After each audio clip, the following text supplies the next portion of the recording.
বিয়ে যেন নেশায় পরিণত করেছেন পাকিস্তানি ক্রিকেটার শোয়েব মালিক। একজনকে ছাড়েন আবার আরেকজনকে বিয়ে করেন। এ যেন বিয়ের নেশায় পরিণত হয়েছে তার জীবন। বিয়ের জন্য চতুর্থবারের মতো সংবাদের শিরোনামে পাকিস্তানের সাবেক অধিনায়ক শোয়েব মালিক। একাধিক সংবাদ মাধ্যম জানিয়েছেন, গত মাসে চতুর্থবারের মতো বিয়ের পিঁড়িতে বসেছেন ৪৪ বছর বয়সী সাবেক এই ক্রিকেটার। পাত্রী পাকিস্তানের অভিনেত্রী ভানিজা সাত্তার।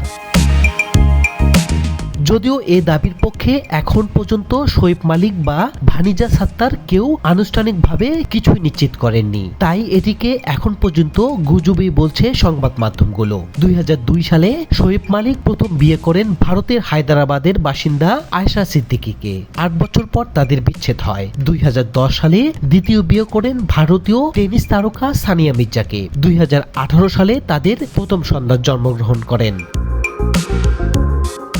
এরপর সানা জাভেদের সঙ্গে বিজ্ঞাপনে কাজ করতে গিয়ে শোয়েব মালিকের প্রেম হয়। সেই সময় তিনি সানিয়ার সঙ্গে বৈবাহিক জীবনে ছিলেন। সানিয়া বিষয়টি জানার পর দূরত্ব বাড়ান এবং ২০২৩ সালে বিচ্ছেদের সিদ্ধান্ত নেন। বিচ্ছেদের কিছুদিন পরে ২০২৪ সালে ২০ জানুয়ারি পাকিস্তানি অভিনেত্রী সানা জাভেদকে বিয়ে করেন শোয়েব মালিক। যদিও এখন পর্যন্ত সানার সঙ্গে পারিবারিক কোলাহল ও বিচ্ছেদ নিয়ে কোনো খবর প্রকাশ্যে আসেনি।